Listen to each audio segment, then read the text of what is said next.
ஒரு கடாயில போதுமான அளவு எண்ணெயை ஊத்திக்கோங்க. கூடவே மசாலா ஸ்பைசஸ் எல்லாமே ஆட் பண்ணி கொஞ்சம் நல்லா ஃப்ரை பண்ணிட்டு ஒரு பச்சை மிளகா, போதுமான அளவு வெங்காயத்தை ஆட் பண்ணிட்டு நல்லா ஃப்ரை பண்ணிக்கோங்க. இந்த ஸ்டேஜ்ல கொஞ்சமா உப்பு ஆட் பண்ணி நல்லா வந்து மிக்ஸ் பண்ணிக்கோங்க. அதுக்கப்புறம் தக்காளி நம்ம வச்சிருக்கோம் இல்லையா, அதையும் ஆட் பண்ணிட்டு நல்லா வதங்கினதுக்கு அப்புறம் ஒரு மிக்ஸி ஜார்ல எல்லாத்தையுமே ஆட் பண்ணி நல்லா வந்து டீப் பேஸ்டா வந்து அரைச்சு எடுத்துக்கோங்க.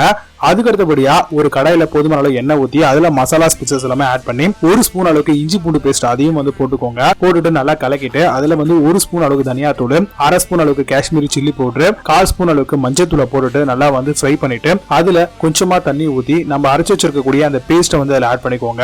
ஆட் பண்ணதுக்கு அப்புறம் நல்லா கொச்சி வந்ததுக்கு அப்புறம் நம்ம கிட்ட இருக்கக்கூடிய சன்னாவை வந்து வேக வச்சிருக்கோம் இல்லையா, அதை வந்து போட்டுக்கோங்க. இதுல சன்னா மசாலா வந்து நான் ஆச்சி ப்ராடக்ட் யூஸ் பண்ணிருக்கேன், நீங்களும் அதை யூஸ் பண்ணுங்க. 2 ஸ்பூன் அளவுக்கு அந்த சன்னா ஆச்சி மசாலா போட்டுட்டு கஸ்தூரி மேத்தியை வந்து கொஞ்சமா மேல ஆட் பண்ணிக்கோங்க. புதினா தழையை கொஞ்சமா போட்டுட்டு கொத்தமல்லி, கருவேப்பிலை எதுவா இருந்தாலுமே குட்டி குட்டியா அரிஞ்சு போட்டுட்டு இப்போ சூப்பரான சன்னா மசாலா இப்ப ரெடி ஆயிடுச்சு. சப்பாத்திக்கு சூப்பரா சர்வ் பண்ணலாம்.